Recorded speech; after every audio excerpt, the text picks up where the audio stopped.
Hello ladies and gentlemen, welcome to lockdown 30th of the 3rd, 2020. Okay, today we're going to be looking at scales of volcanic impact and mitigation. Bit of a big one, this one, and it's based on the PowerPoint that you guys all have, and it's all on sector. All right, we're gonna start today by drawing a volcano. Beautiful volcano, that looked great. There we go, nice bit of caldera there, coming down the side. Then we'll put some inside, we've got a magma chamber. That's good. Give that a bit of a colour. That's a bit blocked because it's a felsic magmatic. Oh, we can put a little lava dome at the top here. Some lava peaks. Let's actually draw some pyroclastic flows on down the side.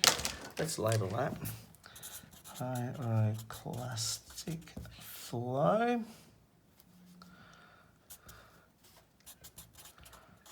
Cool. And I think on the same one, we'll draw some lava flows coming down here. Those lava flows come down over our pyroclastic flow like that. That's very cool. There we go. Lava flows. And over this side, let's draw a little snow cap peak over here. Snow, so you know what that is. And then we're going to have a lahar flowing down the side of the mountain.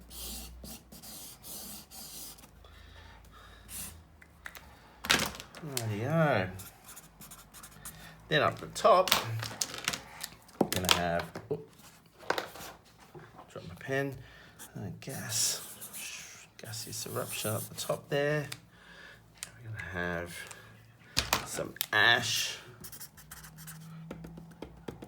Some ash, and then over here, draw some little dots over there, and this is going to be our water vapor and our hydrofluoric acid and our carbon dioxide and our sulfur dioxide. All right, they're all in there as well. Let's put in a few bombs. Let's have them coming out there. Bombs. And then label our magma. Cool. Lots of stuff is going on with our volcano. It's brilliant. And what I'd like to do is I really want to concentrate on, I guess, looking at how we solve each of these problems. Now, when it comes to solving these problems, you've got to, I guess, have an understanding of what's actually occurring at that time. There is, as a volcano erupts, lots of things are happening. For example, as a volcano erupts, it's going to be producing more of these gases. As a volcano starts to get active, it's going to swell and get bigger, maybe even grow or bulge in size. As a volcano is about to erupt, maybe like the lava dome at the top of these will grow and we'll end up with lava spires. Maybe we'll even start to see a little bit of volcanic activity and a bit of effusive activity, if I get it right. Okay, so things start to happen when there's a volcanic eruption. And really what today's lesson is about how we work out what's going on and then manage it when it does. Before we do, let's look at our first example. Get rid of that. And let's go to our first type of activity. I'm going to start over here with a little volcano. I'll draw another one here. There we go. And then we're going to have an eruption. Up it goes. And then I'm going to start drawing my ash. I'm going to draw everything in this little bubble, because you can guess what this is all about. Yep, this is all about fumarolic and fumarolic sort of events. All right, let's start with what happens when we've got different particles up here. And I'm going to add a few little dots over here. And these dots over here are throughout the whole thing, but obviously I need a bit more space. These little things are SO2, sulfur dioxide. Now, also, in this, we've also got some blue dots, and these blue dots are H2O. So, sulfur dioxide and water produce something called H2SO4. And this is sulfuric acid. The spelling does not matter in the slightest. So, what happens when we get this?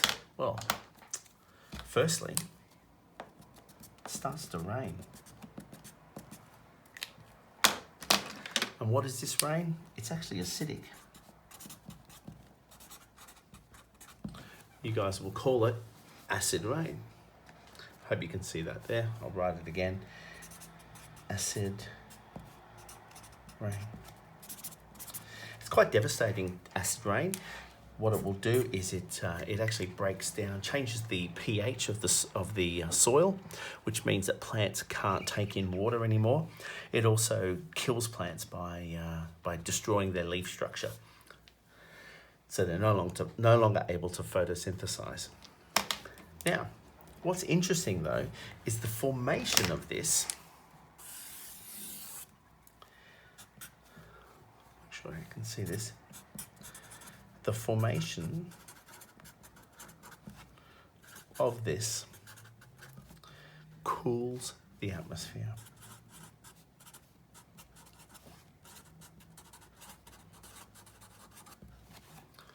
It reduces atmospheric temperature. Now, we've also got tiny little particles.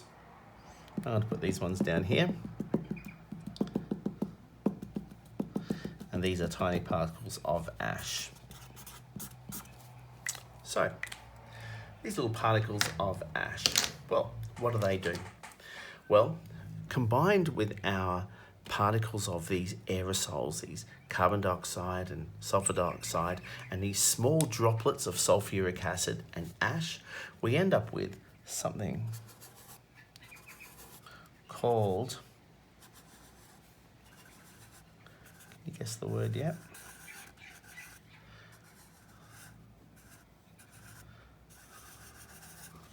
A haze. So this haze is really quite cool with what it does. Here is Mr. Sun here. Mr. Sun wants to shine his light all down to the surface, but he can't. The sunlight cannot penetrate the atmosphere.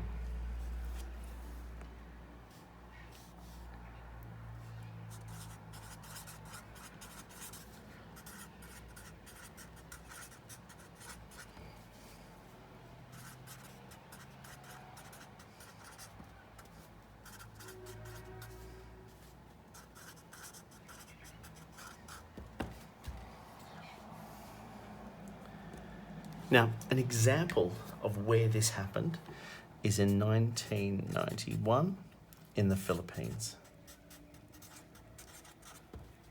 And you guessed it, I'm going to talk about Mount Pinatubo. Mount Pinatubo cooled the northern hemisphere by 0.5 to 0.6 of a degree.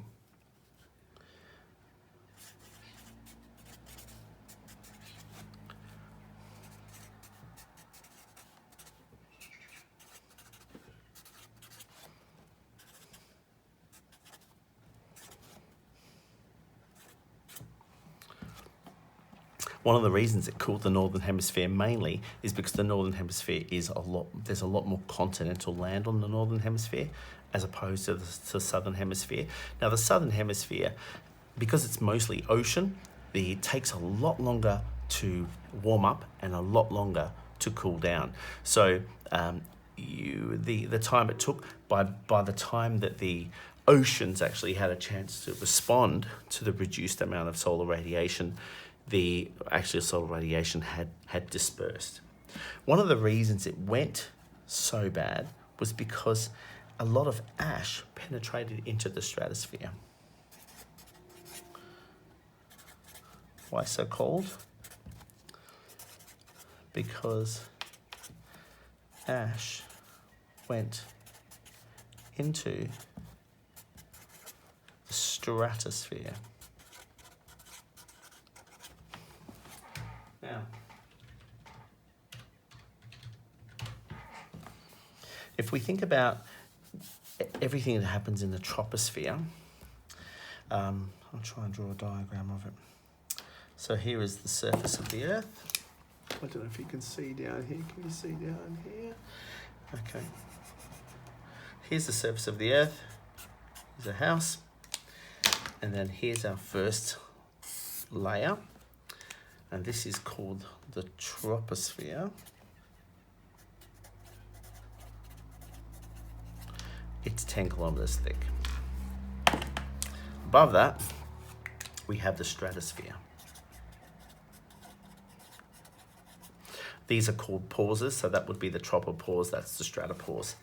What's interesting about this though, is that clouds only exist in the troposphere. You do get some clouds, but it's mainly in the form of ice crystals. So because you don't really get clouds forming in the stratosphere, once something gets up there, it doesn't want to leave. The only way you can get it out is if it falls out. And the only way it can fall out is if it slows down enough. Ash that's in the troposphere, well, that gets caught up and that gets rained out by clouds. But once something's in the stratosphere, it wants to stay there for a very, very long time. Now, this is something that was forced on the atmosphere. And it wasn't something that happened quite locally, or even just something that happened over a short period of time. It was something that happened over a long period of time. So it was actually, it forced the climate to cool. And some people call this climate forcing. It changed the climate. It changed the climate of the Earth by reducing the amount of heat that hit the surface of the Earth. So the surface could not warm the atmosphere above it. When we think about our acid rain, that's very local, and it's also a weather phenomenon.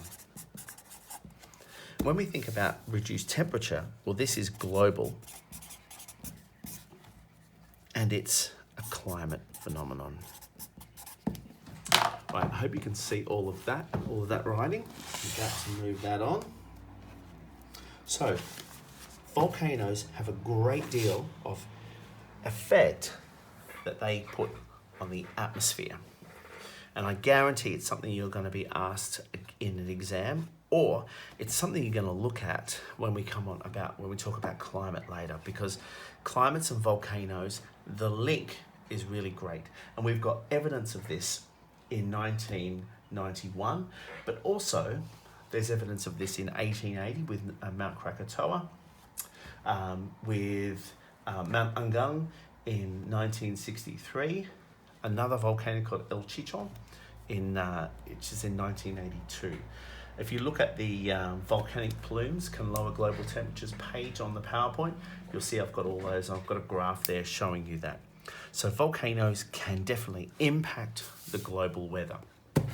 All right, good. That's that. Let's move on.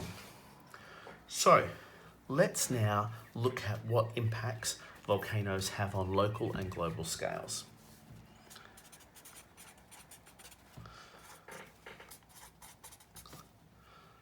Let's go regional and global scales. Let's make a table. Who doesn't love a good table? Well, where's the end? Here's the end there. Right, so we're going to go...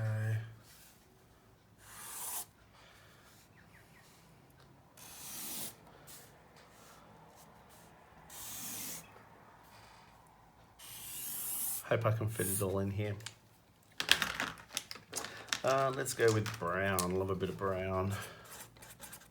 Local. Regional. And global. All right, so local, we're thinking any paroxysmal activity.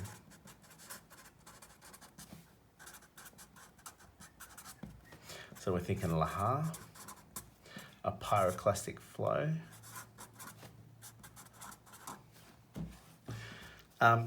any effusive activity. So our lava flows,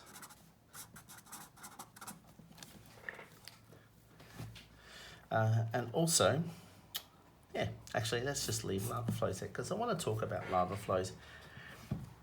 I've said impacts. I did not say negative and I did not say positive. So let's look at actually something good about this. And this is not in the PowerPoint. This is me having a waffle. So if anyone here has ever been to Mount Etna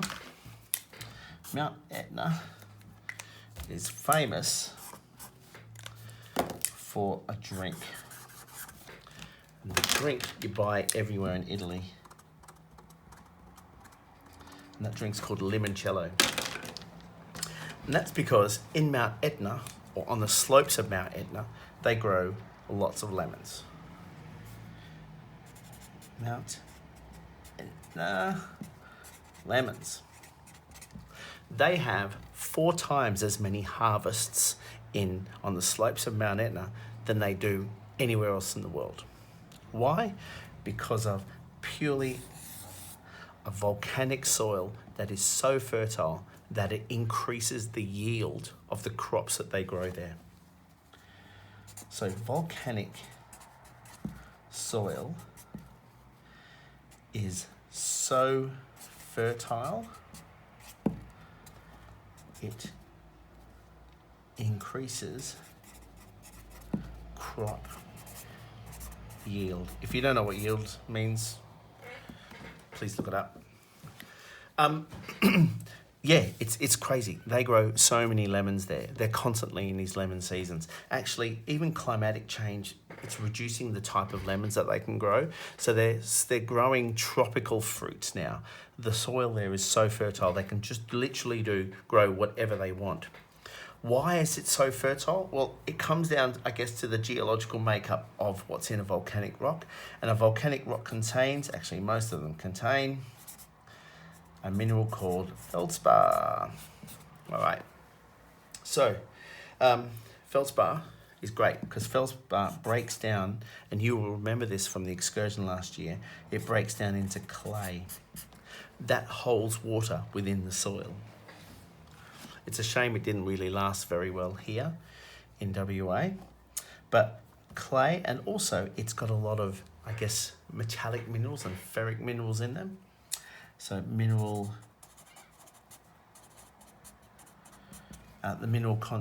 content as well actually helps plants to grow. So it's no coincidence that a lot of people who live on the flanks of volcanoes themselves, most of them are farmers, and they're in that situation because, well, their crops grow so well. It's also, a bad thing as well, because people who are forced to live in those sort of areas, they have to make their living somehow, and I guess they do so in a dangerous way. Sometimes they have no choice but to live in those sort of areas, but sometimes they live there purely by choice, just because it's just so handy, the soil is so great, they make an absolute fortune out of it.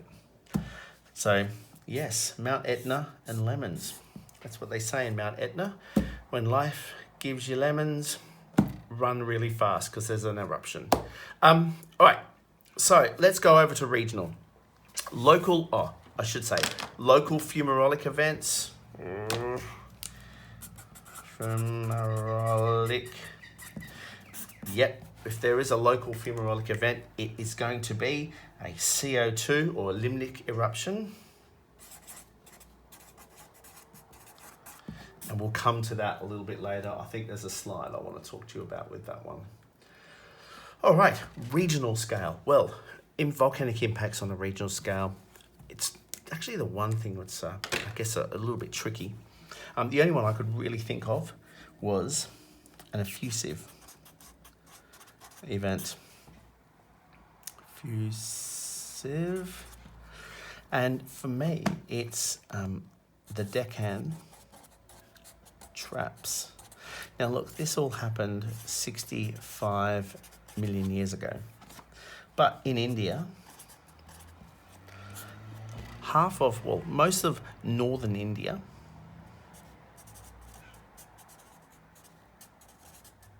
was covered in 2 kilometers of lava flows. That's 2 kilometers thick. Now, that's not local, that's a regional scale.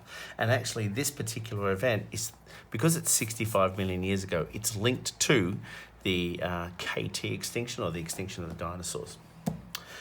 Any other eruptions? I guess you could say that on a regional scale, we might have some weather that's caused by a volcanic eruption, but not much else. If you wanted to go economic, then we could talk all day, because volcanic impacts definitely hurt economies. But I don't want to talk about that right now. So let's go to global.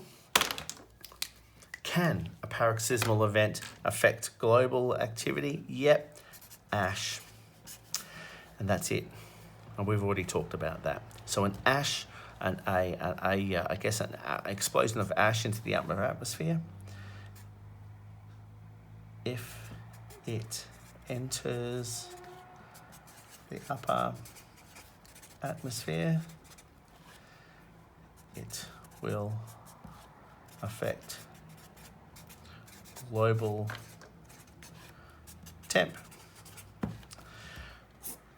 The other one is, I guess, other fumarolic activity. And we're thinking about our gas.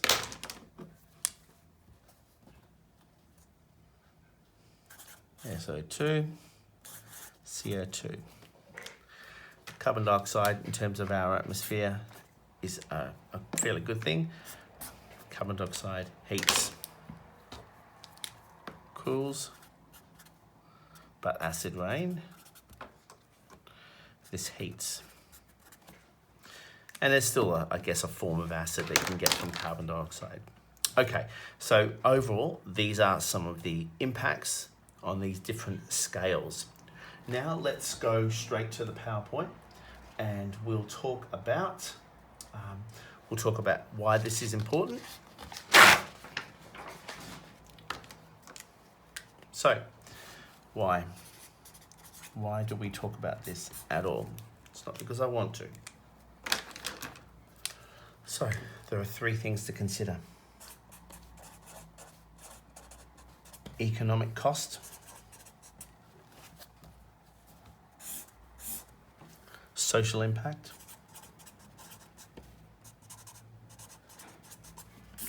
and environmental cost.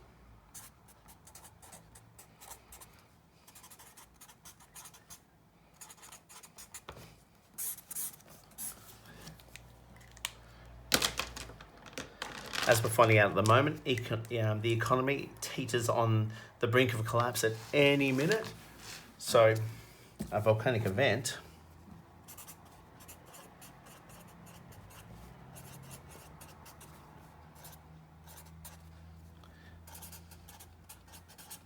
it can disrupt trade,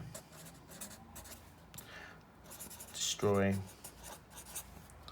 homes, infrastructure,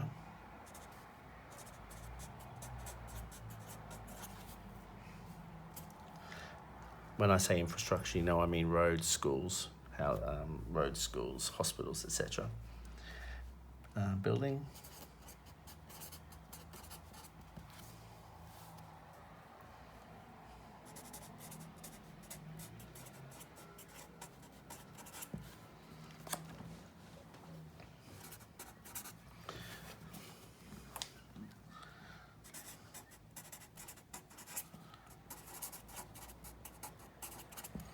Okay, let me just familiarise yourself with a couple of these words.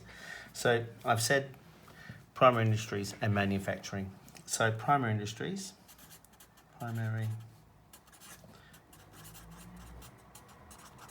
this is farming. Primary industry is where you collect anything from the earth. So farming, mining, fishing. Manufacturing is a secondary. I can't spell today, industries. And these are your manufacturing. So a volcanic eruption can actually cause a massive disruption for all of these. Any of these events we put down here could actually cause some, I guess, damage to this, to the economics of a country. When we're thinking of social, we're thinking of lives lost. Social impact, probably one of the most important, lives lost. And finally, the environmental cost. What is the environmental cost to, so this is the loss of native species.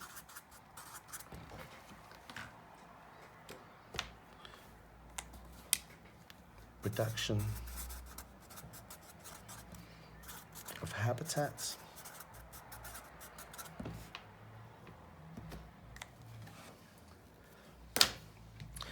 So this is why looking at this and I guess mitigation of volcanic activities is really important. And this is why we can't just let it happen. We have to try and do our best to reduce the impact of all of these.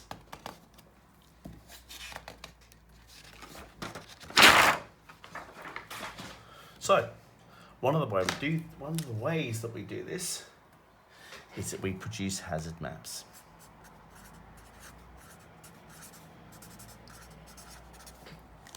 Hazard maps are key.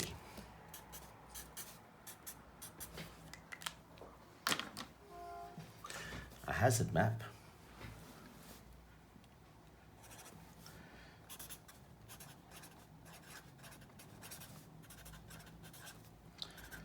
shows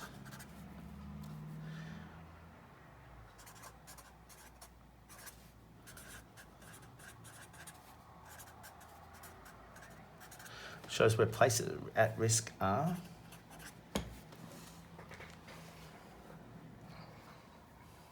And we use colour.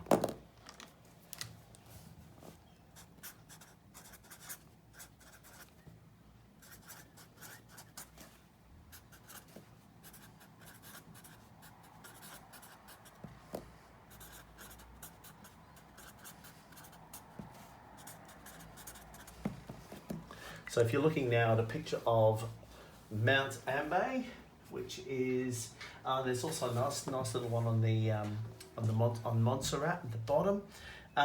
Montserrat's really interesting because Montserrat looks a little bit like this. I'll just try and draw a rough sketch of what Montserrat looks like. There's Montserrat there. Is that Montserrat? Maybe I'm wrong. Yes, it is. Okay. So Montserrat is right up the top there, and its volcano is up here in a little place called the Soufriere Hills. And if you look at the maps, it actually shows you, I guess, something that looks a little bit like this. And each of these are pyroclastic flow routes. In fact, most of the pyroclastic flows in Mount Soufriere, or the Mount Soufriere Hills, all move in this direction. They move away. Down here, and I don't know if you can see, let's move this up. Down here, it's the capital, Kingstown.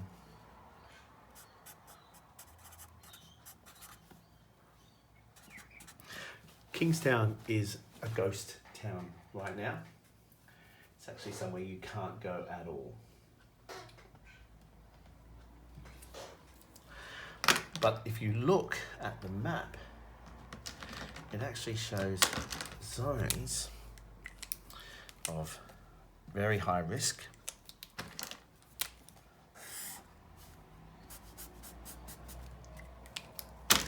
to zones of high risk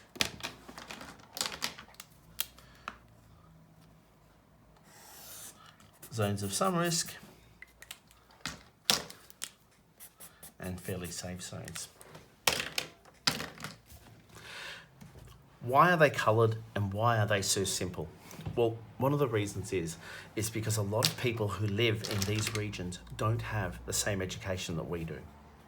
Because they are, and it's a terrible thing to say, but because they don't have our education level, you have to break things up into coloured areas of red for danger, green for safe. That's the main reason colour is so important. It's actually one of the reasons, we might have remembered I was talking about Nevado del Ruiz, is when the United States Geological Survey and the government made a hazard map, they did not include any colour in their initial hazard map, and it cost a lot of lives. So you'll notice now most hazard maps contain these bright colours that make it very, very easy to see exactly where the riskiest zones are. All right, so we know that. Now let's look at what data goes into it. And this links right to the syllabus kit, so this is important. So data in a hazard map.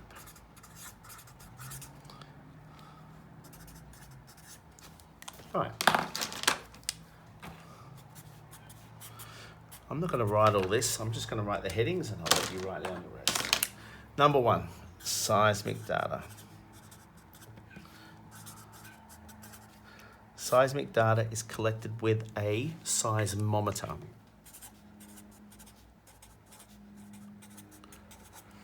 And they place them on the volcano. They place them on the volcano when the volcano shakes. It's an indication that there's something's going to happen.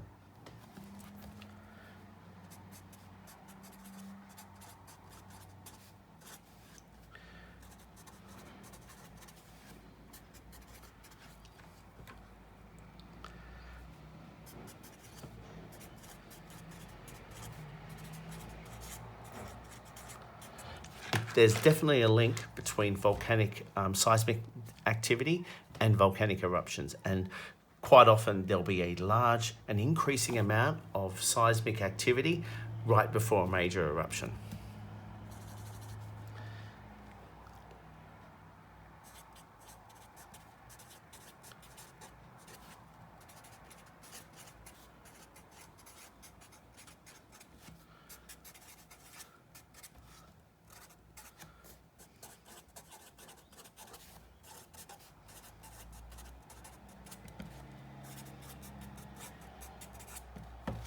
All right. Next one, swelling.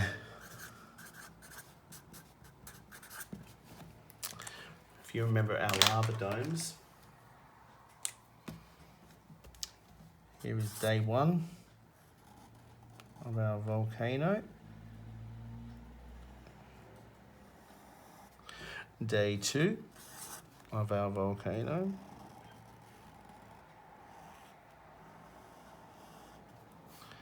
Day three.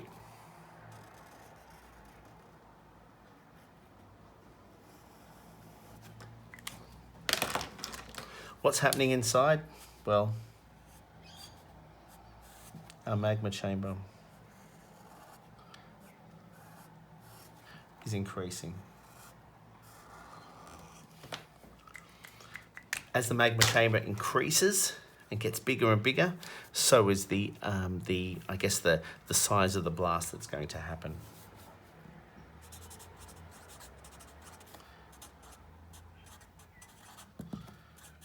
So magma rising up forces the ground to swell. Cool. So, how do you measure that? Well, again, you would measure that through I guess through photos. You could also use lasers to measure the change in the geomorphology of the area and the topography. Let's say measured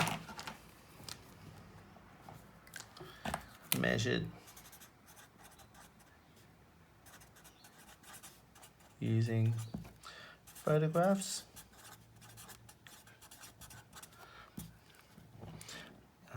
Measured using satellite photos and laser distancing. All right, next one. Fumarolic readings. Let's do this. Fumarolic readings. So, our fumarolic readings. What's happening here? Well, before a volcano erupts, more and more gas will escape. And often an increase in sulfur dioxide, carbon dioxide, or even water vapor levels can actually indicate that there's an eruption on the way. This happens in South America a lot, where they fire these sort of mass spectrometers at the volcano. They fire these lasers that give you a reading of the gases that are in the atmosphere. And they literally just spend their days driving around the volcanoes, getting the measure of these gases. They record them every day, and if there's an increase in gas emissions, then it means it's likely that a volcanic event is going to happen. So gases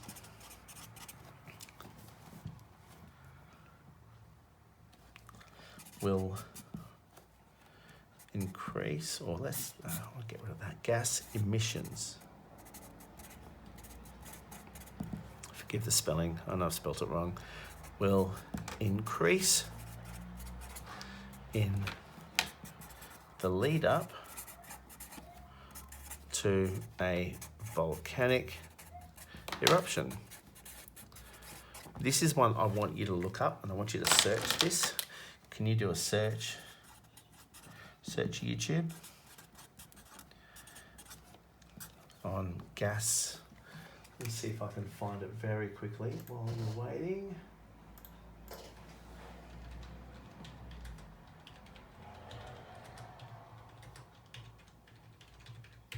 On volcanic gas emissions, let's see. Just checking it now.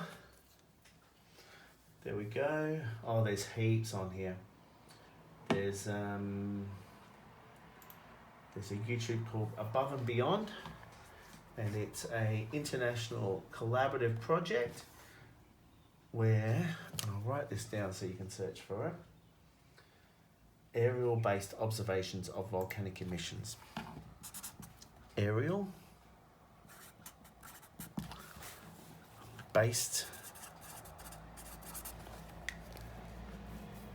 observations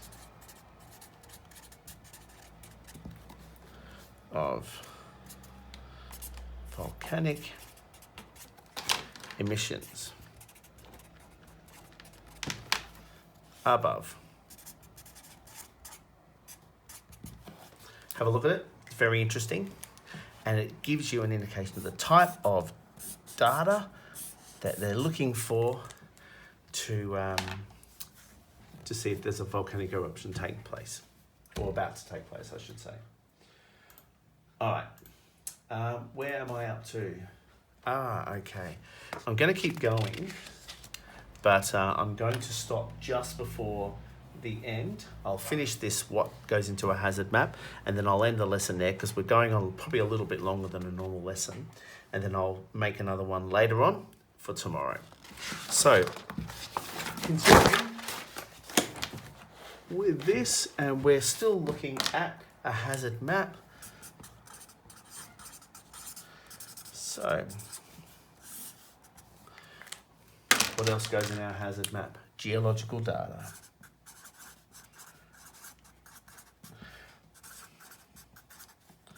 So, we're looking at rock type.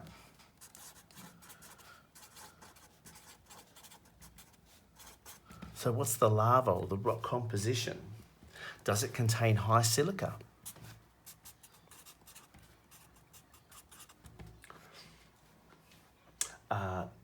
Is there, I guess, high silica, is there high gas content?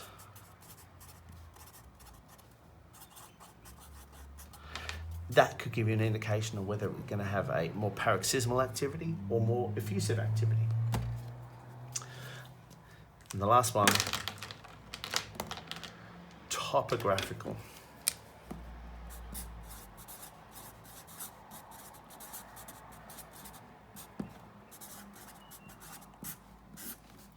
So this is important when we're thinking about lahars or pyroclastic flows, or even lava flows to a point as well. Topographic data. So if you think about Mount St. Helens, if you think about Mount Vesuvius, and if you think about Nevada del Ruiz, these are all places where if you were sitting on one side of the volcano, you would have been fine. If you were in another place, you were absolutely dead from a pyroclastic flow or you know, a deadly lahar.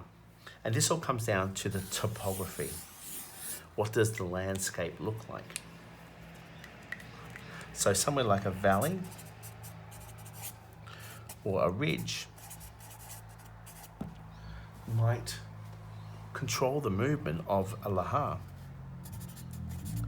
Or they, no, not say might, they will control the direction a hazard will take. It's quite obvious, that one. Okay, so that's hazard maps finished. We'll look more in our next little lesson on lava flows and pyroclastic flows and lahars and how we can mitigate against those specific or particular types of eruptions. And after that, we get straight onto earthquakes. Okay, guys, that's it for today. See you later.